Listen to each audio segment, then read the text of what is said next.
scenario, many of us find ourselves at virtual crossroads, be it schools or organizations. Leadership emerges during crisis. And so here we are today to take this opportunity to make a very positive, irreversible change, a change that will broaden the teacher's quote unquote presence beyond the limitations of physical proximity. So over the course of this session today, we will have an opportunity to listen to two such change makers, Neeta Luthria Rao and Payal Datta Gupta. And I'm Shruti, your co-host today, along with Neha. And before we begin our journey, we would like to go through a little bit of norms and housekeeping rules, just like we do in all our sessions. So let's move on. So here are the panelists for today. And some rules here we're setting for ourselves. Shruti, can we share your screen, please? Sure.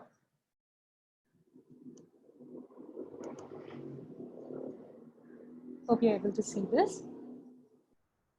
So please keep yourselves on mute throughout the session. In case you have a poor bandwidth, please keep your video off too. If you have questions along the way, please type it in the chat box, and please do write your name against the question. And there are here a lot of other symbols that you could use when you're on mute. And moving on to the housekeeping rules. The PPT that we are sharing today will be sent to you over an email after the session is over. We will have the initial list of resources that will be available to you too. And then we'll be addressing the questions at the end of the session. And for any technical issues that you may face during the session, please put it on chat. So apart from this, we'd also like to share a little bit of who our audience today is, so that you would know who your peers are today in the session. So we have a representation from different examination boards. We have ICSE clocking at 65%, CBSE at 14%, state 10%, international 9%, and we have a few trainers as well who are freelancers. We have a whole diversity in terms of, a representation from across the grades as well. So we have primary, secondary at 38% and 40%. We have higher secondary at 9% and pre-primary at 2%. And across grades, it's about 11%. Now, before we move on this change journey, I would like to invite our founder, Kavita Anand, to set the context. Kavita, over to you.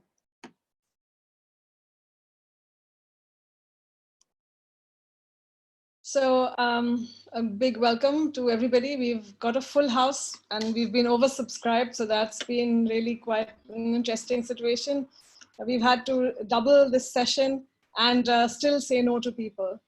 All of this is really happening because we've had the big bad lockdown, which sort of took us completely by surprise, in spite of knowing that there was a problem. We thought it was sort of localized in a part of the world, didn't think it was going to come to us this quickly and this, strongly. And so there seems to be, I think all of us are feeling a sense of the threat that, what happens to our schools. They've closed down early, the exams haven't been completed, courses have not been completed, what's going to happen in terms of opening. And there was a lot of fear, a lot of worry, a lot of concern in all of the people who ran the schools, were teaching in the schools, and in the students and parents. So I think, as always, as teachers, we are the best people to turn any threat into a very big opportunity. And this is what we've all done. All of us have decided that this is the time when we will be able to learn for ourselves. It's a great time for professional development. Let's sharpen the saw and get ready, because the schools that were able to quickly start online learning for their students have had the maximum positive response from the parents. And that we have seen across the board, whether it's an international school or an ICSE, CBSE, that's been important. So I wouldn't want to take too much time. It's just to tell you that this is why we do things, is because of the fact that we can have a professional learning community that works and learns together. So we're going to all experience what it's like to be in a very large classroom today. We will be introduced by our resource persons who have been using these tools to some of their tools and through some examples of practice. I think we will then, at the end, give you access to our diagnostic. Adhyayan works like this. We sort of provide you with what good looks like so that you can assess where you are on the best practices available. And you'll be able to get free access to that if you write in and say that you would require it.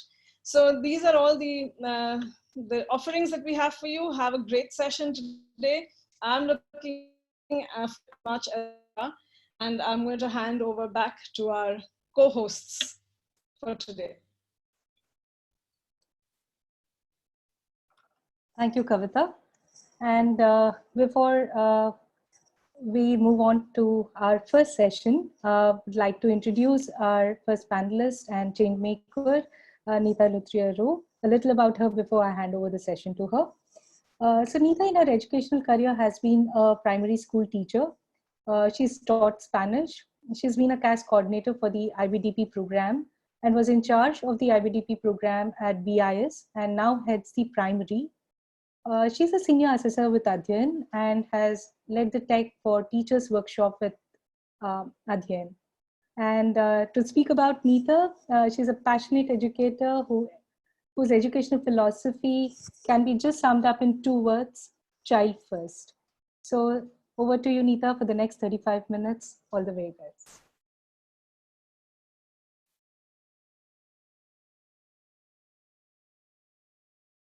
Hi, Shruti. I'm just checking.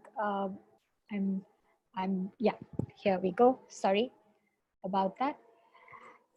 I'm going to keep my video on off for the moment because otherwise it gets a bit distracting even for me to have my face over there. So I'm going to just tell you about our school's transition to virtual learning. We had to deep dive into it. It was really quick, but I'm happy to say that, we seem to be in a good place right now. A little bit of context about our school. The moment people hear that this is an international school, people begin to think that, oh, they have a lot of resources. But our school is a very small school. It's K to 12. While we are international, but we are very firmly rooted in the national context. We are a parent cooperative, therefore we are a not-for-profit. And so we are always quite resource strapped. It's not like we've got abundant funds available to do whatever we want. We are now operating out of 2 separate campuses. We have our main campus in Babulnath and the junior section at Churchgate. Our students and teachers are mainly Indian nationals, so we don't have too many foreign nationals. So this is how it all began. On March 11, Wednesday, our principal called for a meeting and he spoke to us about a possible closure in the offing. At that time, we had no clue how soon it would be. But proactively, he asked us all to think about how we'd like to take it, keeping in mind the fact that each section would have its own needs. We were given complete freedom to plan how we wanted to take on online learning or remote learning. On March 12, I called for a faculty meeting and we just had a very quick training of all our teachers for to train them how to use Google Classroom.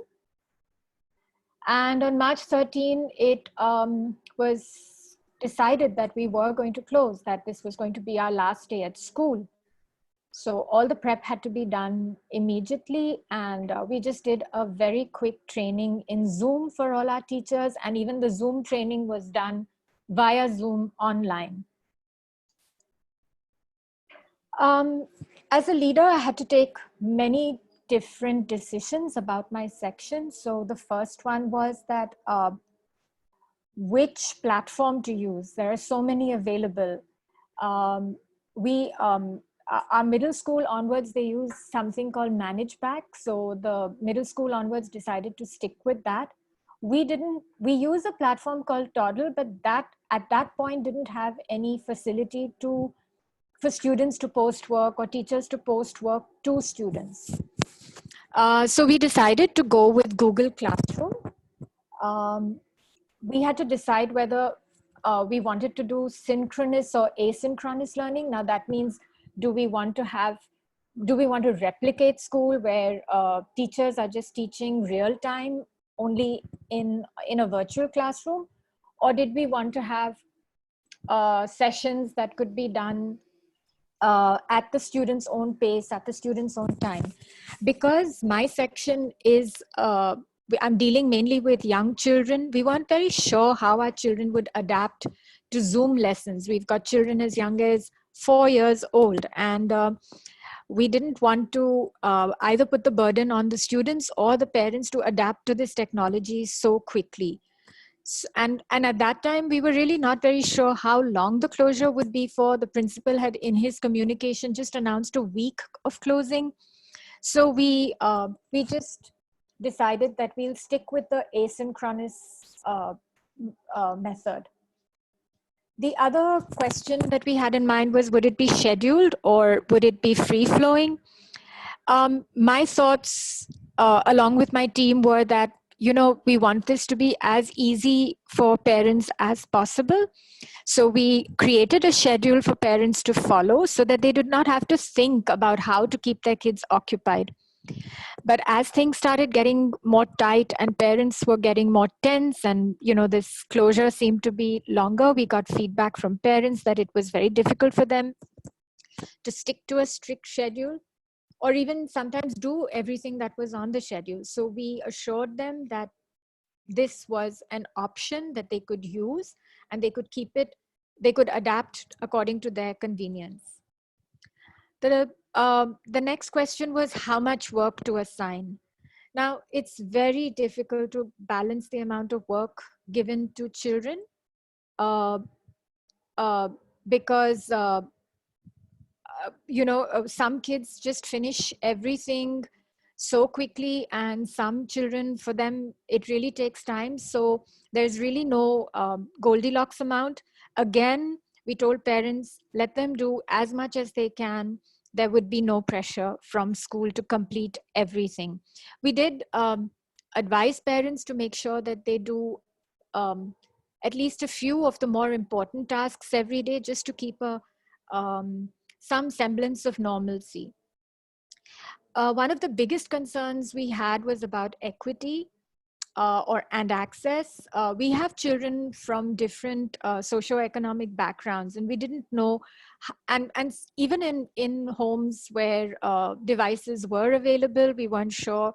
There might be older siblings who might need the device at the same time as our kids. So we didn't want to be completely dependent on devices. So we tried to keep things as simple as possible. Google Classroom can actually, one of the reasons for choosing Google Classroom is that it can be operated using a mobile phone. And today in India, even in India, everybody has one. So that seemed to be easy. We had also sent out printouts with the children to last for about a week. But when teachers started sending more worksheets, they started assigning work that required printouts. Parents gave us feedback that many of them didn't have printers at home or access to printers outside home because of the lockdown. So then again, we began to adapt our work so that there would be minimal need for printing either. Like with work, even with screen time, there is no so we put in a lot of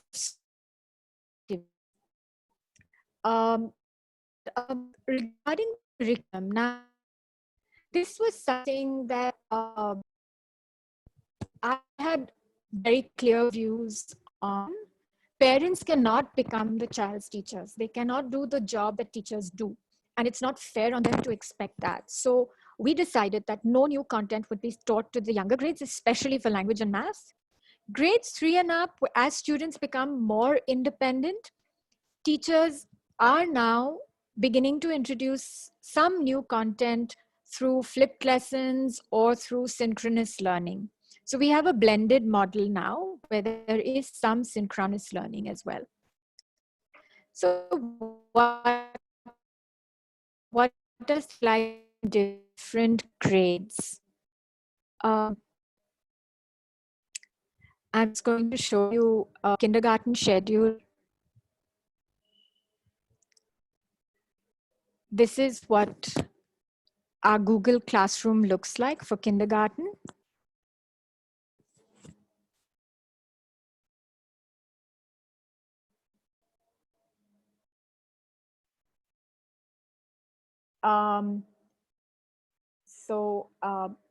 Look at, I mean, you know, this is pretty self-explanatory. Timings have been given just as they're indicative timings. They are not meant to be followed to the T. From 9:15 to 10 a.m. They even have a PE class scheduled where our PE sir is going to take a class. Over here, the instructions are given very clearly with materials that they can find at home. There's a Hindi story that they can listen to. Again, there's a story that has been put in, and we've specified here that in case you cannot print the sheets, please read the story and ask the children to narrate the story. You don't need to print, right? I'll show you a sample grade 2 schedule. I'm just showing you different age groups. This, I will show you an example of our Monday morning meeting. Students have been given some amount of English work. Teachers have even assigned, as the children got older, we even put in little chores for the kids to do. If you can see, let's help with one household chore, make your own bed, read aloud. We have even the librarians and everybody adding to this schedule.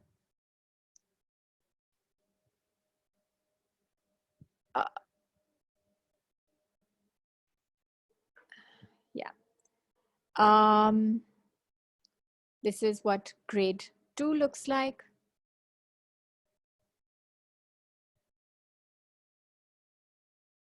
And I'll show you a grade 4 schedule as well. So teachers have had complete freedom to design their schedules and they've been enjoying it.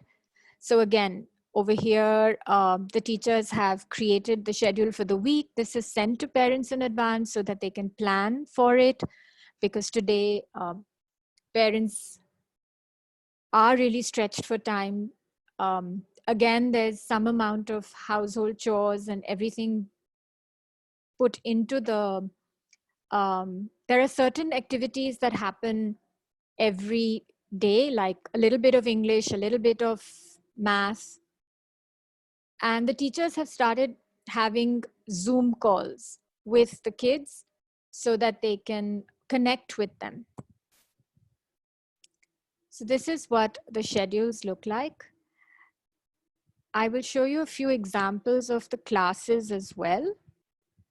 So these are, you know, I just wanted to give you a sort of an overview of what learning might look like, or what technology, how we've integrated technology across subjects to fulfill our aims. So this is a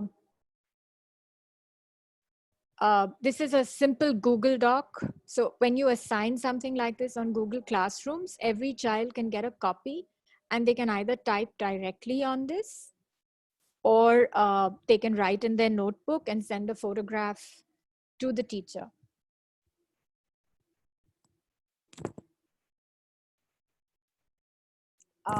This is similarly, we've just used something similar for a math activity. This is a third grade activity where they are studying light and sound. So this is an integrated worksheet, which is integrating math into science. Again, the student can either type out his or her answer here, or they can send the teacher the answers separately.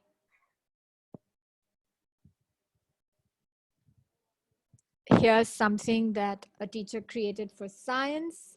This is we used a tool called TED Lesson Creator. The teacher has created a video, and there are multiple choice questions. There are different kinds of questions that the teacher has put in, that the student and the teacher receives this data in a spreadsheet, and she can correct the student's work. As you can tell, this is great for differentiation because the teacher actually can give every student feedback on their work. I'll do Marathi first and show you what our Marathi sir did for his students. And I have to tell you that a lot of these things have been created by teachers who barely knew how to type on a Word document.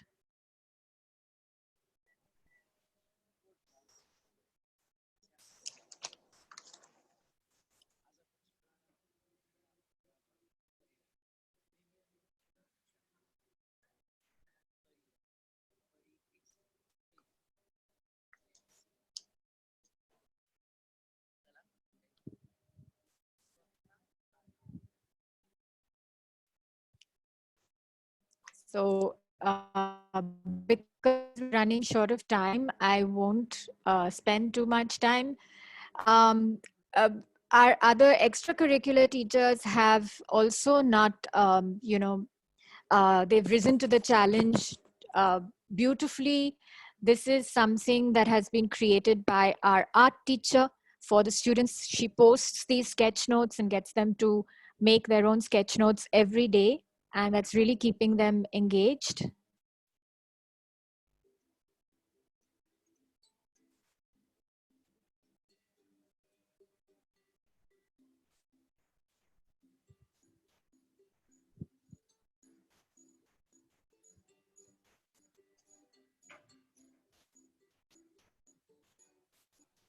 Again, I won't take up too much of your time because I know we've got limited time.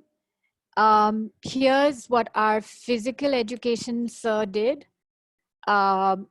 He's conducting live Zoom sessions for PE, and here are our kids doing PE at home.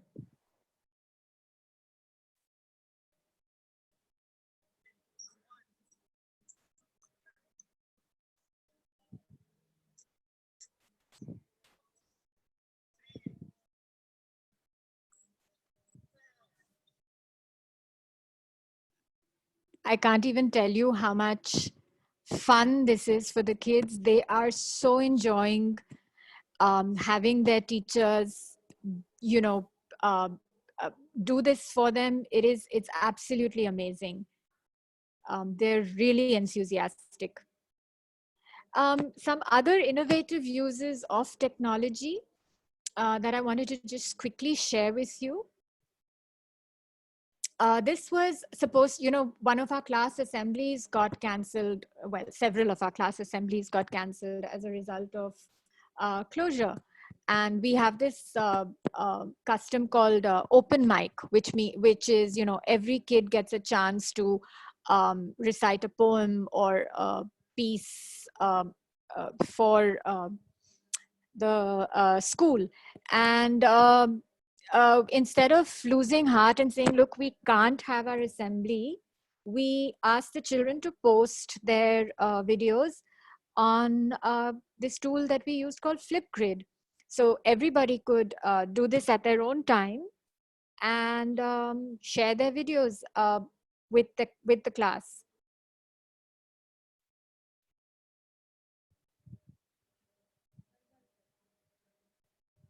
Just a request, just 1 minute, Anita. Yeah. If some of us are taking pictures or anything while this is going on, please make sure that we don't do this. There are pictures of the students of that school being flashed. So this is only an example for us to understand how it can be used. Yeah. Thanks. Yeah, so like I'm not even going to stop and show you the video, but you know, this people have been able to leave comments. They've been able to uh, you know, encourage the kids, and this was great fun.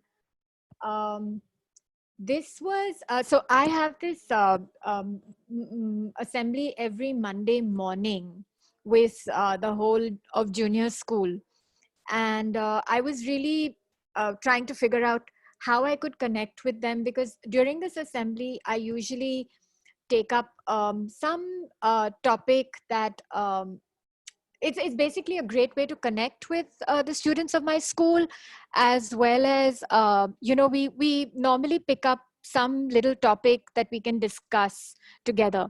So here is how I conducted my Monday morning assembly with my 100 students.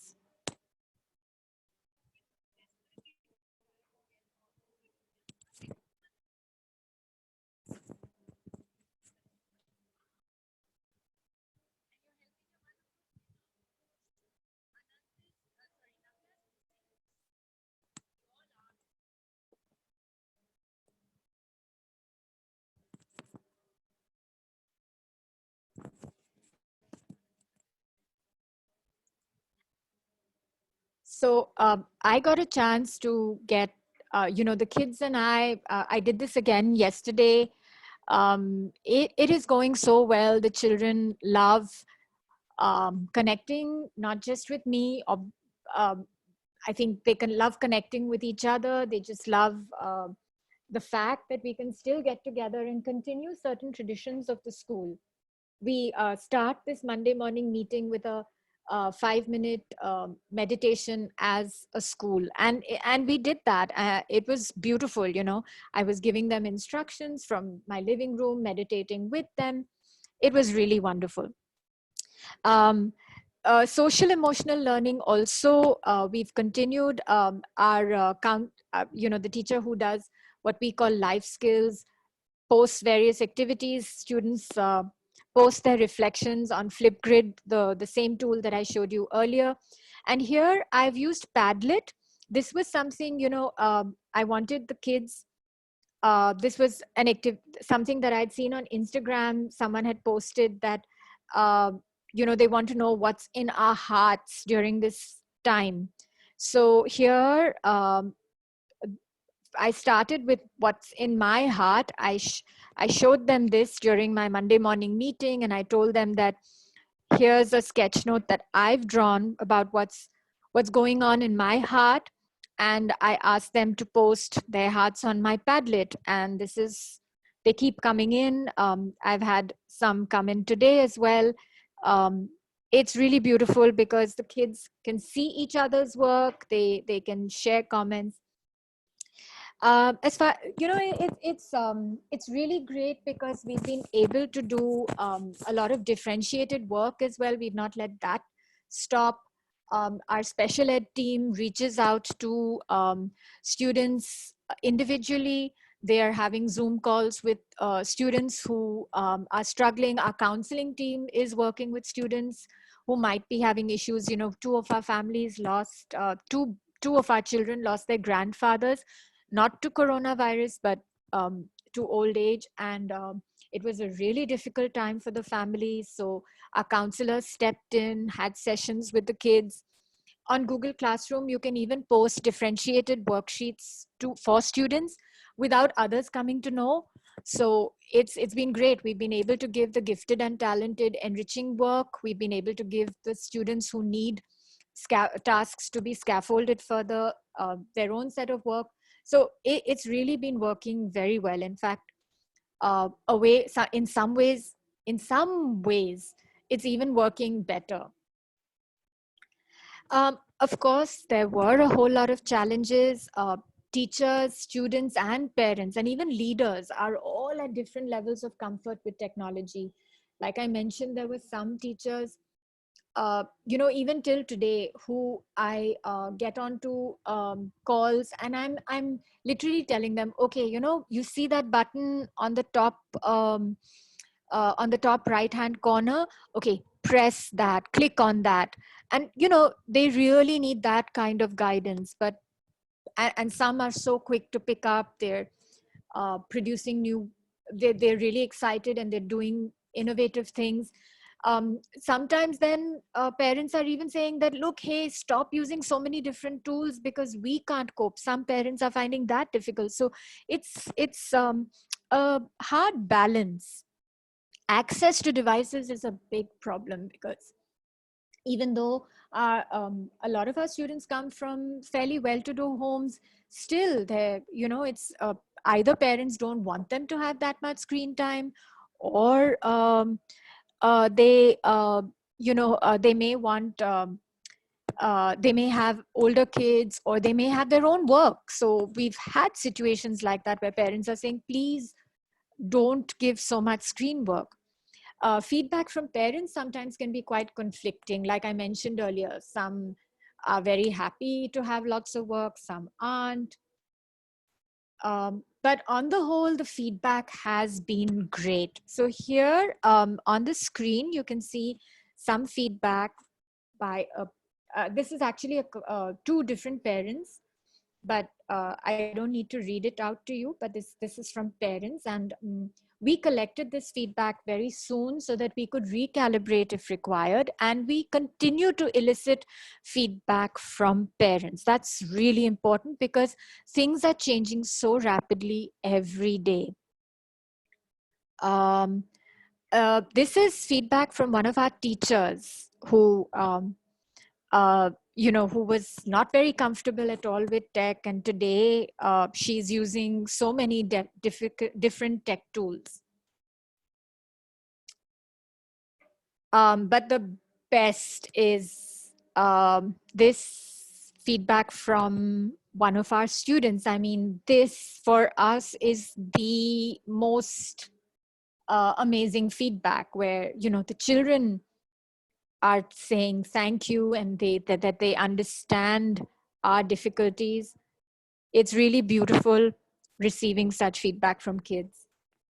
So I'm nearly at the end of what I had to share. Just a few key learnings through this whole process. This is for any leaders out there. It is super important to support your teachers.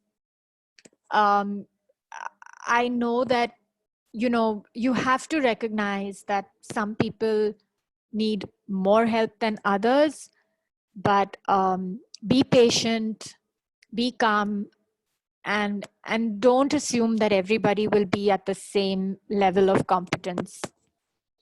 The importance of collecting feedback and communicating regularly with parents cannot be overstressed. It is really important to keep getting this from parents. In our case, we are a parent cooperative, and this comes very naturally to us. But for schools that have been keeping a distance from parents, this is not the time. There's already a huge physical distance. Don't keep don't allow that distance to creep into your virtual learning at all. In fact, quite the contrary, it is so important to connect, not just with students, parents, and teachers, but even, with your admin staff who are having their own kind of struggles. Please reach out to them. Please find out what you can do. You don't know what's going on in everyone's lives. And most importantly, recognize that it is different. It's not going to be possible to replace what you do in the classroom in virtual learning. They are two different mediums, but and do not have the expectation that you are just going to seamlessly move into just delivering your normal lessons, but on a virtual platform. So I'll end with this quote by John Spencer, an educator.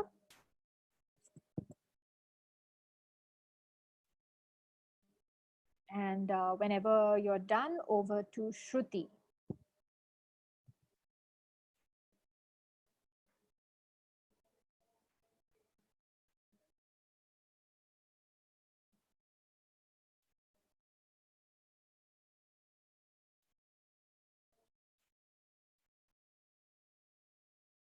uh, case study what Nita had presented. I think for me, as a quick takeaway would be, the keyword that struck to my mind is a quick transition. As a leader, the ability to take people along the path of change. Though as leaders, you may have, leaders as teachers, you may have seen, that you wanted to do this a long time ago. But now that it has become inevitable under the current circumstances, though the reason may not be so positive, but nevertheless, this is one opportunity for us to take the leap of faith. Uh, what just to add a little bit of about what Neeta has said. What I love most about Neeta is not only that she's passionate about tech, but the very fact that she is able to give us the confidence that integration of technology is possible and very doable. That's the thing that leaves me impressed the most. And I'm sure after this session, you all would feel at home with the tools that you've seen. We all need to kind of look at this, that though the examples would have been of primary, what we would like to, kind of say is that these tools are um, age agnostic and grade agnostic. So we have, the tools being presented and how we're going to look at these tools being used in our own schools across grades is something that is a food for thought. So before we move on to the next panelist, it's time for a small pause and not a break. Just a minute's pause to post your questions. And once we do that, we would move on to the next panelist. Neha, would you like to indicate time? Yeah, time starts now.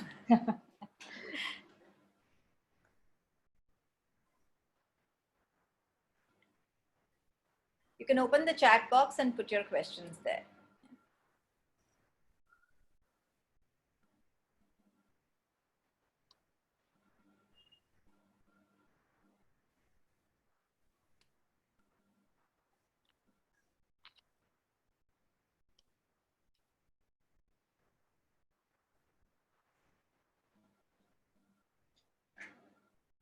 Since we won't be able to, voice our questions, would encourage everybody to type in their questions. Thank you. I can see a lot of questions coming for.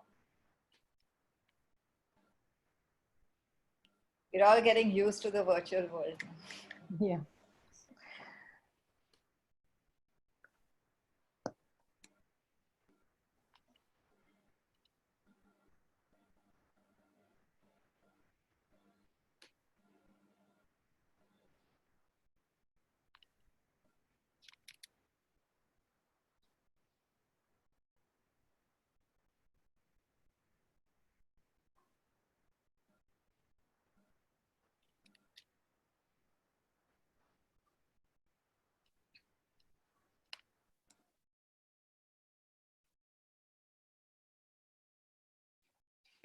Yes, Shruti, we can go ahead. Yeah.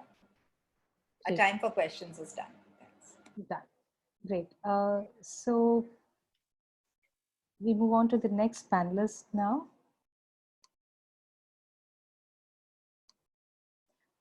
We have Payal Dattagupta with us. She's a senior program coordinator with Heritage Experiential Learning School, Gurgaon. A little brief about Payal. She's an educator and an instructional leader associated with Heritage Experiential Learning School in Gurgaon. She has a postgraduate degree from Presidency College, Calcutta, and has spent a decade in teaching teaching training, curriculum design, instructional leadership, and education management. Her professional experience spans across various facets of school life, and based in Gurgaon, Kolkata is where her roots are. So she says she draws her strength and inspiration from her parents, supportive husband, a close circle of friends, and from extremely chatty, inquisitive, lovable 6-year-old son. Here's Payal presenting her journey of online teaching and learning. Payal, over to you. Thank you, Shruti. Is the screen visible? Yes, absolutely. Okay. Thank you. Thanks for having me here and being able to share my experience and my school's experience of venturing into this virtual mode of learning. So when we started this process, just after the shutdown, it was quite a sudden move that everybody had to get together as a core group and decide on the next steps. So this is something which we could relate to, the quote, "You cannot overestimate how much structure and stability a physical classroom provided for your students." And I think students also realize it. They miss the school, they miss the actual connect that they had with the teachers.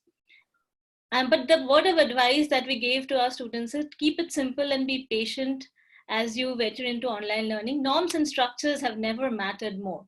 So norms and structure matter very much in a school setup, in a classroom setup, but they matter even more when you are interacting with them through a virtual mode. So following Meeta, I'm going to keep my video off and so that I don't get distracted. I'll take you through a process where which our school took up. So the next step is our school's journey from into the virtual mode. So this is our school, a little bit about the Heritage Experiential Learning School. We are a K-12 school. There are a group of 3 schools which has the CBSE curriculum. One campus in Gurgaon and two campuses in Delhi.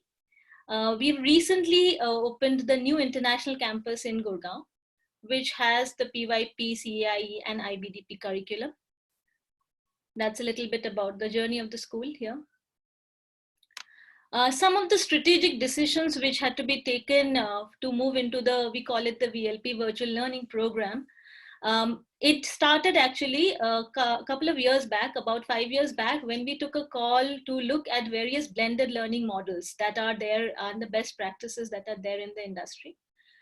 We explored multiple platforms, multiple learning management systems. And after doing a lot of due diligence and research, we narrowed down on one of the learning management systems for our school. So it involved, like I said, selection and implementation, and also deciding on a timeline.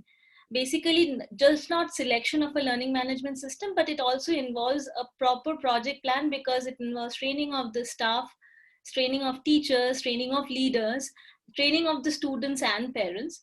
So all of that we had started about 3 years back, where we started the training of the teachers on this learning management system.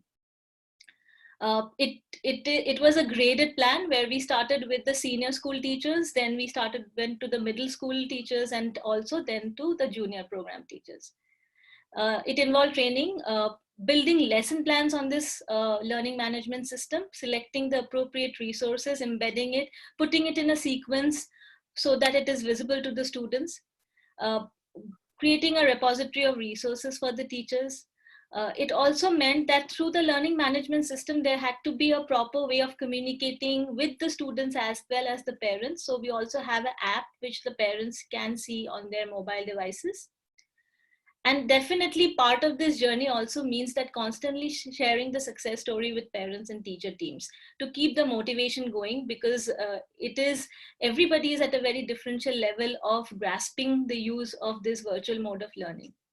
And as we speak, in the morning itself, I made a feedback form because we are constantly seeking the feedback from parents. We did a round of feedback last week and we plan to do one again, so that we can improvise on the feedback that are being shared by parents about their experience and keep on improving the platform further. So I'll just give you a glimpse of our learning management portal. This is the learning management system that we use in our school. If you can see, it has all the classrooms embedded for a teacher. For a teacher leader, all the classrooms that she'll be looking after would be here. If you see in an interface for a student, you'll see the posts being given by the teachers in the system. So for each, you will have your mini tasks and some messages pouring in along with the resources which are embedded like that. If I go to a particular class,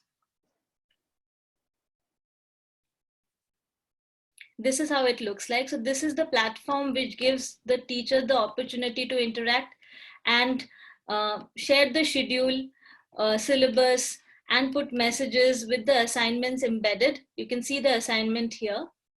And with the assignment, you can also track the participation, how many have done it, and the students also able to post after the completing the assignment, they are able to see it, post it for the teacher to correct. So the teacher can post videos as well as any other tasks here.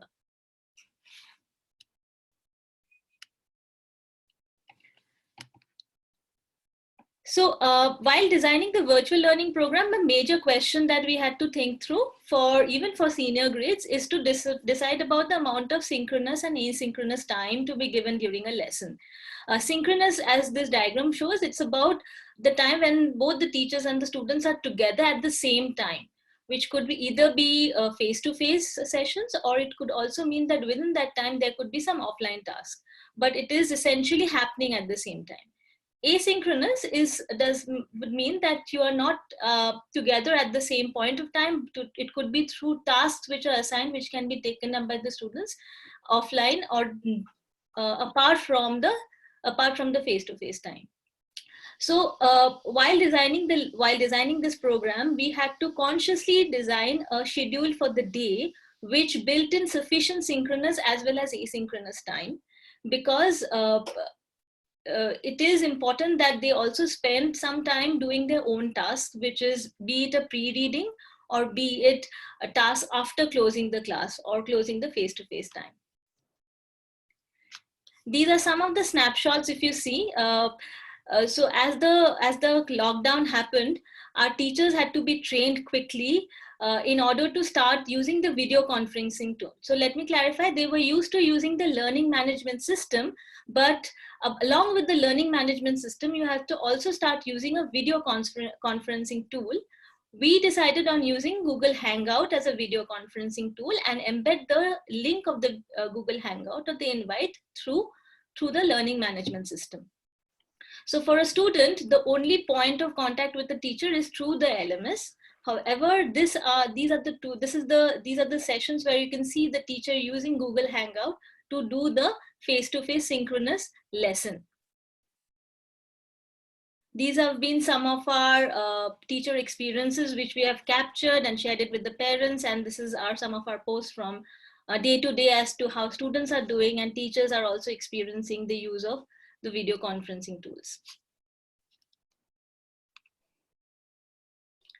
Most importantly, what happened for the teachers is the transition to a face-to-face class, to a video conferencing, or to a virtual mode of learning is about, again, goes back to the planning aspect of a lesson, which means it's not about just deciding on a PDF or a PowerPoint. It's also about thinking about sending the calendar invite, deciding on the timetable, sending the invites, so assigning certain pre-tasks in the LMS, then deciding on the lesson, which is around either graphics or animation or through certain simulation and interactive platforms. It also has to embed a forum for question answer session. So if Google Hangout, you have a feature now where you can actually explore the possibility of interacting through a Q&A session. So those are some of the trainings which we are still continuing doing with our teachers, and that too also through a virtual mode.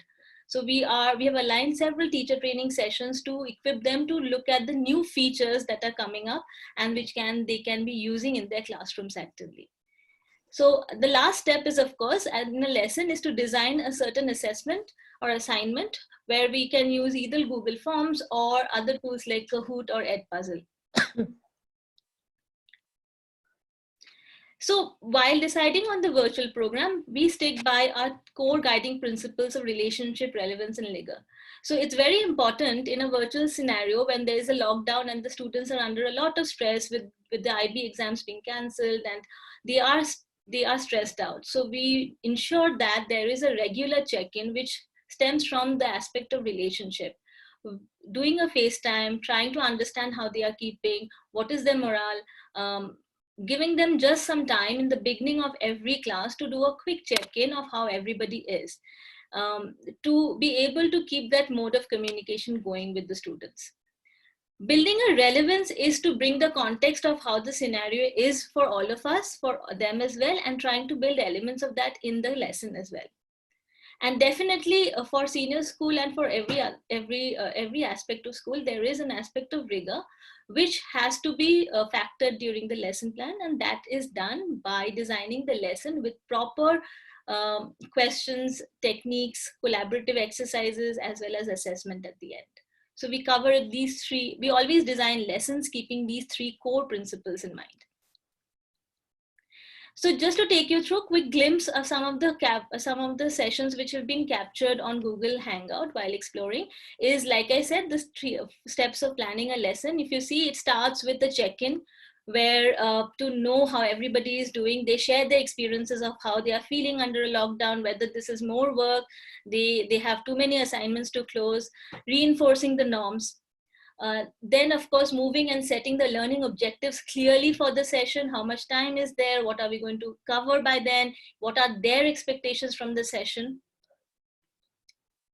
Then definitely what is very essential for a video conferencing or for a virtual mode is to have an anchor, which has to be prepared by a teacher so that it is easy to navigate that anchor, and you have very clearly defined questions which are, or visuals which are embedded in that anchor.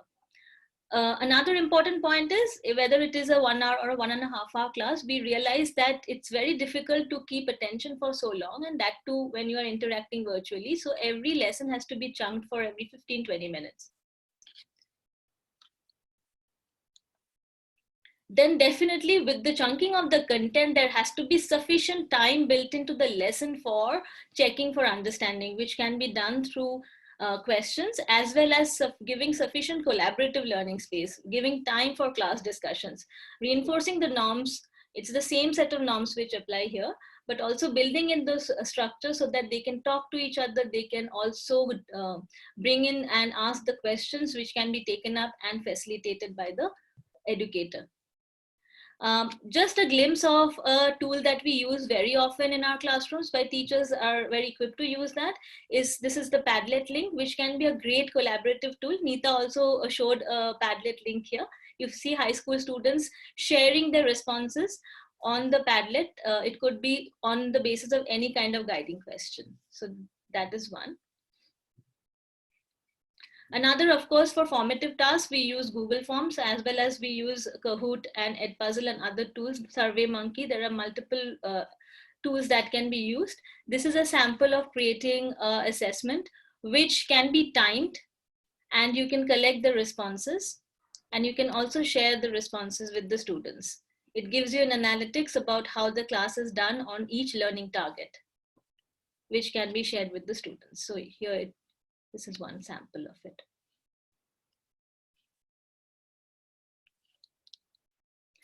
Some of the challenges that we faced while designing and we continue to experience, we are working to ensure that through the feedback we are able to overcome it, is of course, the differential level of preparedness on the part of teachers and students, and the comfort level of handling technology. So the process is we have created differential sessions on teacher training so that we can cater to all the differential levels. Screen time is a concern which have been raised by parents a lot. They are very concerned about the long tenure, which we are again working through deciding on the synchronous and asynchronous time. Some of the discipline issues have also come up, like normally with high school, there are issues which the students are trying to play around during the virtual classroom sessions. And as teachers, you are constantly exploring some of the tools in which you can control these classrooms better.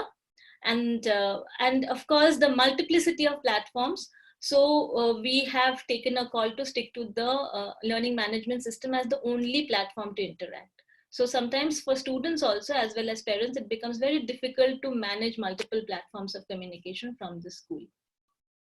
Some of the key learnings is, of course, keeping the positive communication going with students is very essential, because they sometimes are, their morale is really affected. The social emotional well-being is very important, and teachers have a huge role to play in that aspect. So that bit, importance of setting norms is the same thing. It's the repetitive nature of communicating and setting the norms, which have never been more useful. It's even more important for a virtual classroom. Importance of planning lessons and resources have never been more important. When you have to plan a virtual class, you have to have all your resources handy and ready for the session. And another learning is, of course, a virtual classroom can be a great form of engagement if the planning is robust. And I've seen most of the teachers in our school have shared that they find the engagement level to be far better, because the students also shared that distraction that they had when they used to talk amongst themselves is reduced. So the time is more productive. They can engage in real meaningful conversations, provided the planning is in place. Yes. Some of the appreciation messages we've got from parents in the last couple of weeks on the effort that being made by the school on this virtual learning platform. And so these are motivational messages which keeps the teacher, and they are able to carry on with the work that they are doing.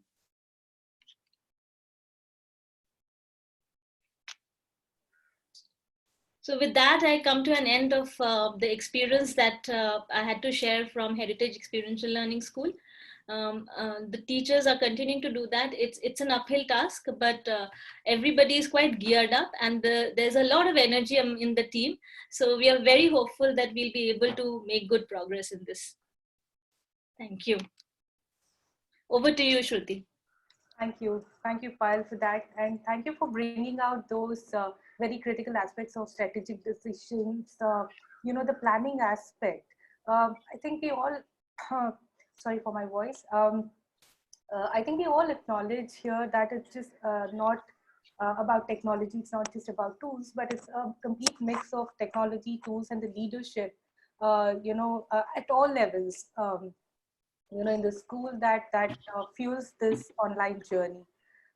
So looking at both the aspects of what was presented today by Neeta and Payal, I think there was a fair balance of examples for primary and secondary. We were able to explore a whole lot of tools and a lot of demystification of jargons, especially asynchronous, synchronous, and so on and so forth. So I think that's what we need to probably look at, this opportunity, making friends with technology.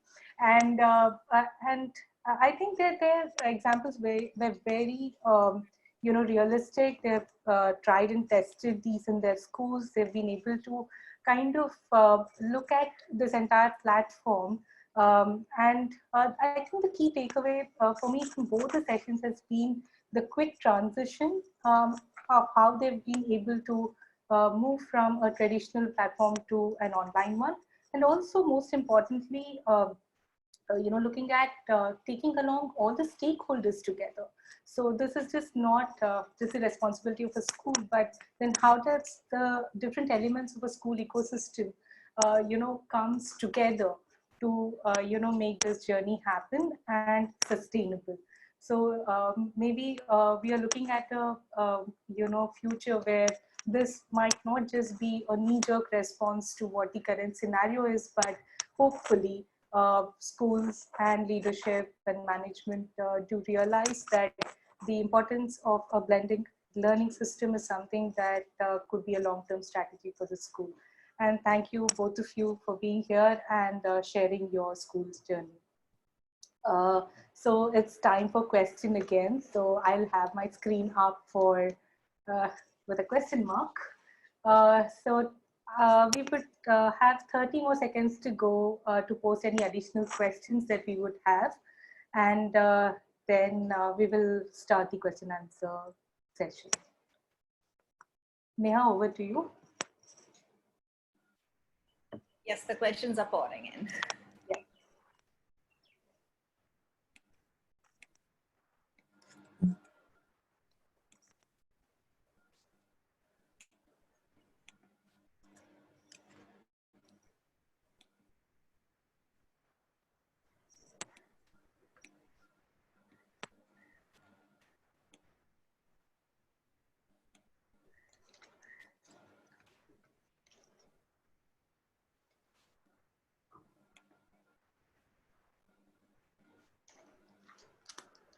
Shruti, if you could refresh your screen, you'll be able to see the questions. Sure.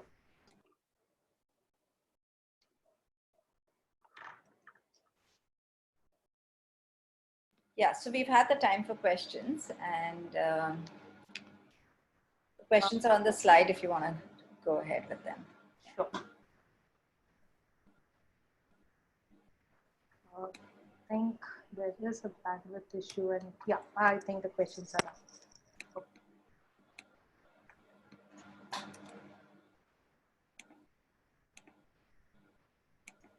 Right, I'll put up the questions. All right. Nita, some questions for you. The first question goes, can you please repeat the TEDx app or site which Nita had mentioned? So We've prepared a one-pager. Well, actually, it's a three-pager, which has details of all the apps both Payal and I have mentioned, and a few more in case you're interested. It gives you a brief snapshot. And how is it? So the other question is, how is it to start all that you did in such a short time? Yeah, actually, it was just that I think, that one faculty meeting that we had, we knew we had no choice. And I'm lucky to have a team of really enthusiastic teachers who've proven more than once that they're ready to take up a challenge. So, I would say that this wasn't me, this was them. Luckily, the teachers were willing. I've answered Nirupama's question privately. So in case there aren't any librarians, I've given her tips about how the librarian also did this. How many face-to-face Zoom calls in a week? We tried to keep it not more than 2 a day maximum for the primary years. Older kids in our school do have many more, but we are finding that the fatigue is really beginning to tell both on the teachers and the students and on the parents as well. So even the senior school is reconsidering this whole model of having so many interactions on Zoom. How do you make sure the teachers are doing their job? Well, most of my time actually goes in connecting with the teachers,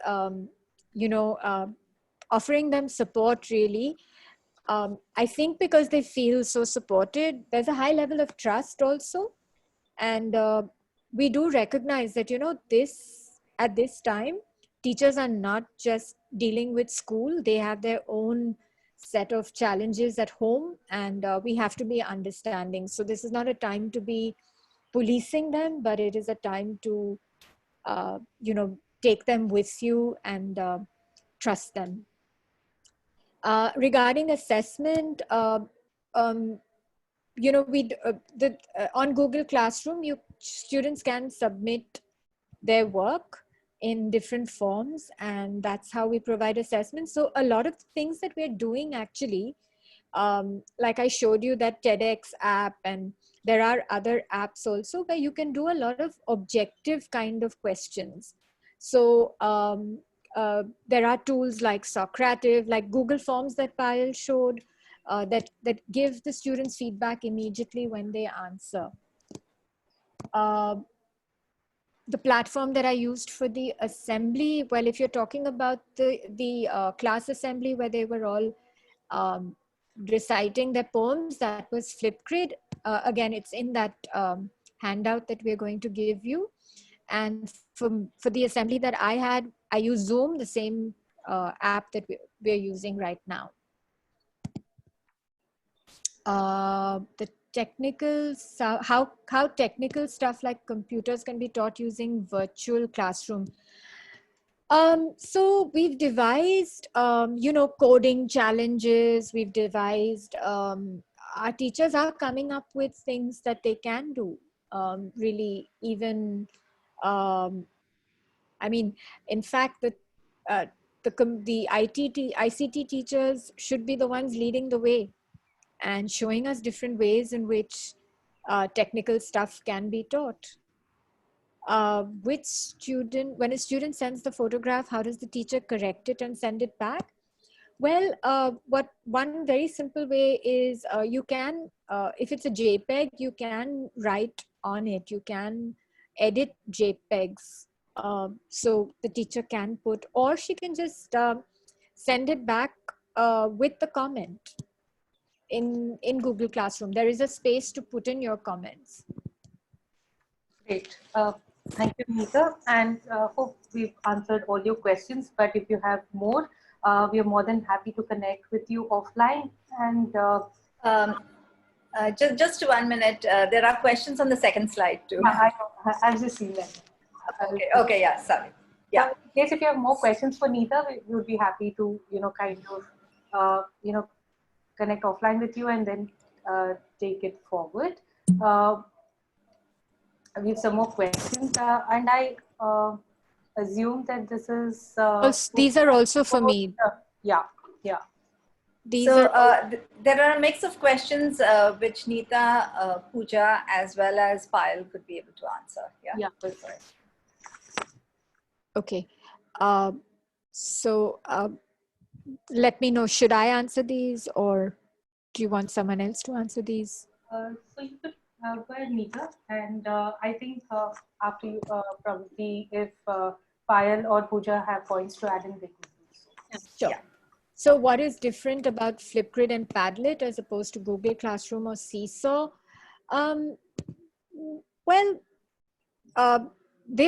They are different. Google Classroom is just a means for you to post assignments, really.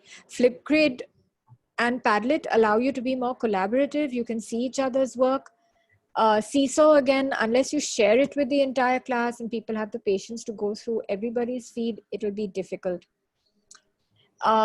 Is it necessary to have the student email ID? No, our students, the primary students do not have email IDs. We've been using their parent IDs. Would Pooja or Payal have anything? So for the second question, yes, for senior school, we do have our students who have the email IDs, which we have configured and shared with them, which parents can also monitor. So that is the way that we are using these email IDs to, that is how we communicate through the LMS. So Google Hangout is those email IDs. So they have official email IDs for students here. Maximum time for a particular class actually will vary according to age group. The younger the age group, the shorter the time. Payal might have more inputs as far as that is concerned. For high school, we are doing, we have done our 1 hour classes, which again is broken up, like I said, into 15 minutes each with a break. And we've consciously taken a call to give at least 10 minutes break between each class so that the students and the teachers are able to transition from one virtual lesson to the other. So we are basically following the regular timetable, which has the PE as well as other classes built in. And every teacher is exploring the virtual platform for that. But we are seeking feedback and we are in the process of understanding from parents if this is working. If this is too much of a stress, we are ready to look at it again. At the moment for high school, it is working fine and the engagement is high. So just going to the previous question about whether students' email IDs are required or not, we have a sharing on the group by Vedant saying that Google Hangouts and Classrooms requires an official Google email ID. And their school has provided the same to all the students on their official domain. So we need to have G Suite for education for this. Correct. A piece of information. Thanks, Vedant. what about students who didn't have access to internet enabled devices? That's why, Priya, that's why we chose tools that we are hoping that at least the smartphone has some internet connectivity. And knowing, because we know each and every one of our parents, we know that and every one of them does have at least a smartphone. So even if they can't, the student is not really expected to do any really complicated stuff in primary using the device.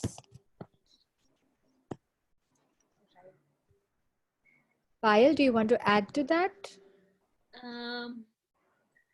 So what we did is, when we started working with to launch this program, we sent out a letter to all the parents to check the availability of devices and also the internet bandwidth to support these. So with some of the things to do so that they are ready for it, and then of course we were gearing up for it, and then there was a call for a complete shutdown. So we had already started work on that. But yes, of course, with iPod, smaller kids, the school is exploring they can be explored through iPad as well as mobile devices.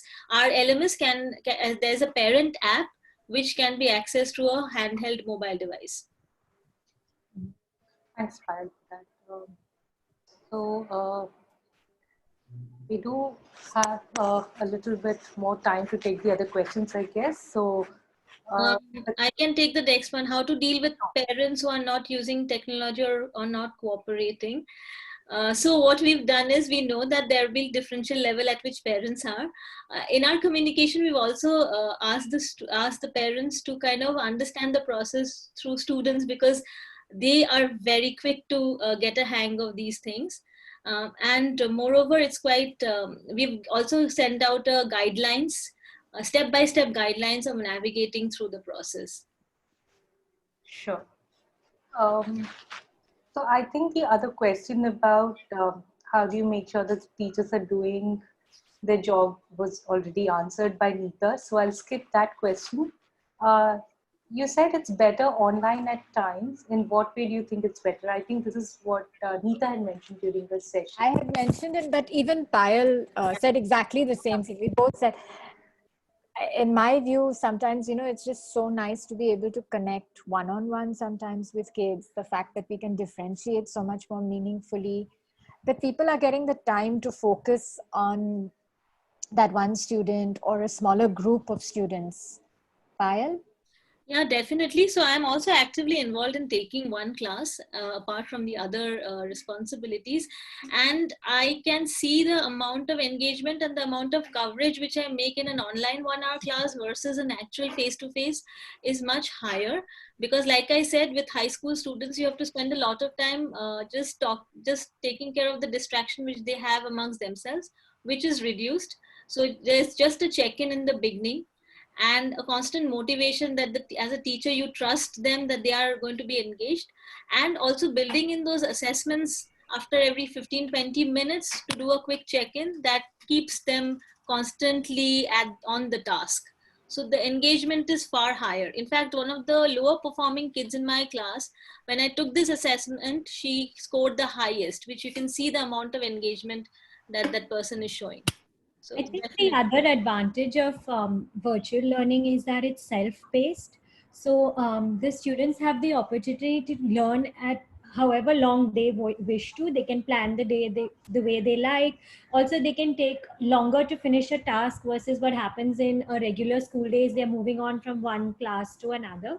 So this gives them really the time to learn at their own space. And also there are more opportunities to connect one-on-one with teachers because they too are more flexible in their timings, and hence it turns out to be better at times. Another thing I would want to add is that in a regular setup, as a teacher, you always kind of ask your students to do pre-reading or pre-learning before coming to a class, which the percentage of actually people following it was low. But in an online virtual session, they are going through it and coming prepared because they also want to be prepared. So that has also been a shift that I've seen personally. Great. So next question, did you have any parent training sessions before switching to virtual learning? We didn't. We did not have any training session, but we have shared the guidelines, which is a detailed step-by-step training process that they can take up. That was it. And yeah, I must add there, like I said, we have children, we have parents from who come from lower socioeconomic backgrounds, who might have difficulty in navigating even the language.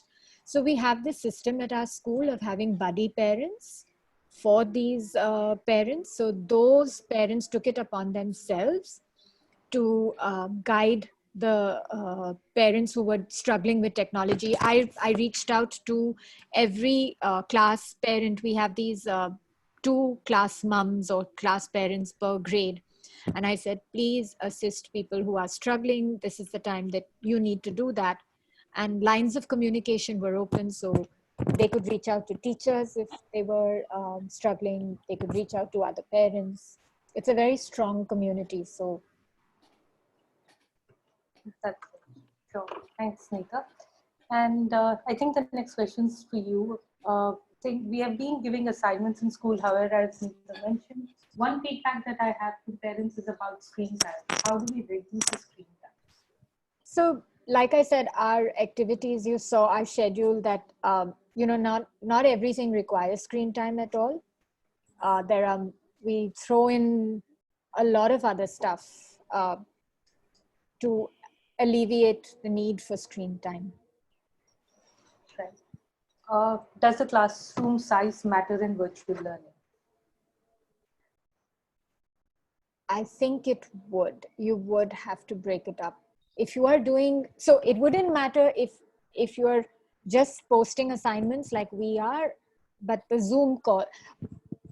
Having said that, like I don't give lessons to 100 kids at a time. That's not the way it'll work. But if you want to connect with 100 kids, even that's possible. I've done it and it worked beautifully. Right. Right. Payal, would you like to add something to that? Yes, of course, the class size does matter to some extent. If it's a bigger class size, you'll have to plan a little bit more, create those groups. Any learning platform system allows you to create those differential groups, assign pre-tasks. So it's the collaborative planning piece that has to be done by the teacher. And then facilitate the session. If you're doing a Q&A, you use these multiple tools to virtually bring all of their thoughts together. And then there can be some part where there's a teacher-led session, and then there's another part which could be student-led. So it has to be designed in that way. Yeah, which is, I'm talking about a strength as high as, let's say, a group of 30 maximum, 30, 32. So the question next would actually, they have a number there. So they say, what if we have 130 students for a session at a time? How do you kind of look at that? So I think the way you said that collaborative planning, ensuring that the chat rooms are like, are there available. I think that's the way to go about it. So I have a thought here that for classes of that size, the flipped learning model could really work, where the teacher sends in the material in advance. So whatever content needs to be covered is sent to the student in advance. And the time, and then there is sort of an assessment of the understanding. And then the teacher can actually work with those students who need more instruction or need more clarification about a concept. So working with smaller groups at a time for the actual explanation. Right. So Neeta, you also spoke about that you are able to do more differentiation, on online, where you had gifted and talented, and then students who are falling behind. So would a similar rule apply to this thing as well? So yeah, absolutely. Yeah. Absolutely. Great. Thank you so much. Shruti, there is just 1 or 2 questions more. Are we able to take it? I can shoot those questions because they've come in a little later. Yeah. So one was about, do you require a technical person sitting at the back end while the teacher is conducting the class? And yeah. No. So you have a nod saying no, that's not required. Many a times parents are unable to connect and students miss out on a class. So what can be done for the same? And I think that's the asynchronous and synchronous classrooms that we were talking about, right? Where you may not have live classrooms, but the students can learn at their own pace. You can also record your lessons and send it later for the students to view it in case they've missed a class. Yeah, yeah, great, Pooja. And one last thing was, any tips for parents who can use mobiles only? I think we've answered that. Yeah, right. So that's kind of answered in terms of saying that you can, I mean, most of the platforms are compatible with mobiles, and that can happen. And again, Vedant has added that Google Classroom, Meet, Zoom, and Seesaw all work on smartphones and tabs as well. Correct. So they are solutions we have used, they have used at Ketan from preschool to class 12. So, thank you. Yes, over to you, Shruti. Thanks, Neha, for that. Okay, so as we come to the end of our session, we would like to do one thing before we say goodbye. One, we just want to thank the people behind the scenes who have held this webinar go online. Thank you, Pooja, Neha, Gauri, Annette, and Kalpesh. Kalpesh, the mysterious man, we don't have his photograph here. Thank you all for making this happen, and thank you, audience, for being here. But before you sign off, we would like to, kind of summarize this whole thing, and then also look at, providing a follow-up note where we would be able to share the PPT, the list of resources that we have spoken about at the beginning of this session, and also one amazing freebie in terms of being able to access our online diagnostic to help gauge, the quality of the online teaching and learning that happens at your school. So we will be sending all these amazing links across to you over an email. Please do keep a lookout for that. And we would also love to hear your feedback. So the feedback can be given to us using Padlet. There would be this link that would be visible to you in your chat. So request you to kindly access that and give us a quick feedback before we end the session. Thank you. Over to you, Neha.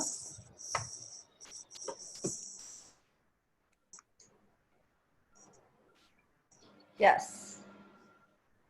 So this is a demo of using Padlet.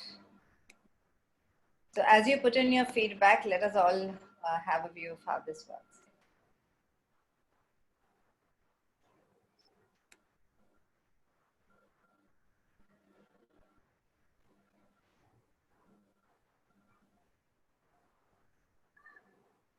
You can put in your name as well. And so you have a plus sign when you get onto the link. Just click on that plus sign and you'll have a text box and try and type in there.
Yeah, let me know once you're ready, so I'll hand over the screen to you.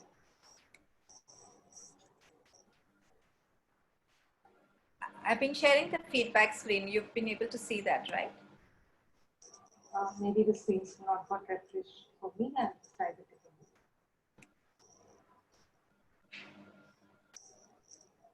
Yeah, I think I'm able to access. Yeah.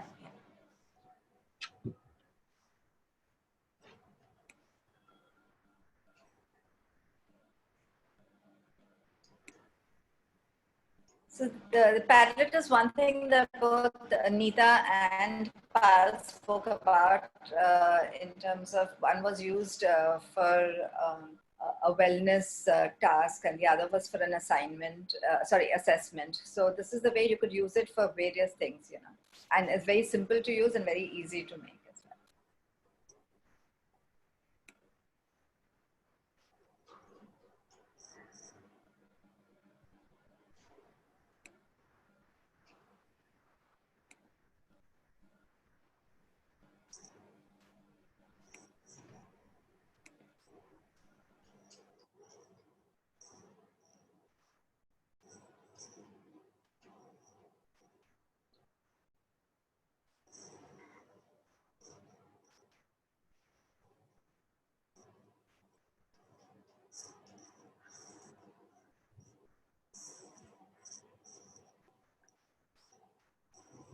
So Neha, you're on mute. We are unable to hear you. Yeah, so we have some creative people who've also looked at other things that one can use. Yeah, Padlet. That's the excitement, right? yes, yes. I thought it was much expensive from you. Yeah. So Shruti, we have 3 minutes before we wind up the session. And Sure. so if there's anything you'd like to share before. Yes, I just wanted to thank everybody for being here and thank you for sparing time. We would be continuing this webinar series further. We would be looking at various segments of online learning tools, be it the social learning tools, the teaching lesson planning tools, and so on and so forth. So thank you for the overwhelming response that you've given us. This has encouraged us a lot and given us more confidence. So thank you for being there and watch out the space more for more webinars. Thank you so much. Thank you, Neeta. Thank you, Payal. Thank you, Pooja, for being there. Thank you.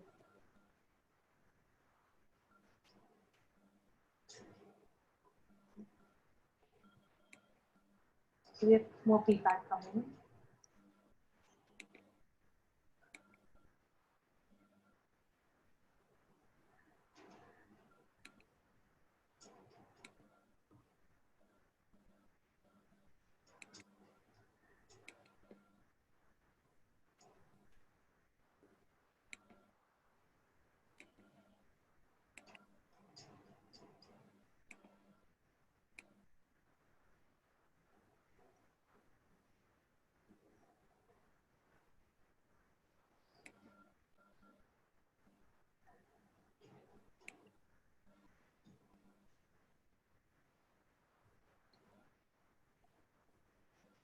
So as we all sign off, if there's anything that you want to let us know, please put in a text message. You can chat. Will there be any more sessions on planning a lesson using different techniques? Yes, there would be. And please watch out the space for more. We will be communicating with you through your the email IDs that you have used to register for this webinar, and shall keep you posted, but we will definitely be having more webinars for specific tools as well as how to integrate technology into your lessons. Definitely. Just wanted to thank Adhyayan for this opportunity and to this terrific audience. Thank you so much. It was a pleasure sharing our journey and hope we've been able to help in some small way. Don't hesitate to reach out in case you want any further information. Happy to share. Thank you, Neeta. Thank you. Yeah. We'll be happy to share as much. And if there is somebody who gets motivated, even a small part of this journey continues. So we'll be happy to be part of it. Thank you. Thank you so much. Pooja? Uh, it's been great being part of this webinar, and it'd be really interesting to hear your journeys now as participants next time, because I'm sure there's a lot that we can learn from you. And the smartest person in the room is the room itself. So really looking forward to hearing from you now. Thank you. Okay, so we start on time, we end on time. It's 5:31. See you. Bye-bye. Thank you. Good luck. Yes.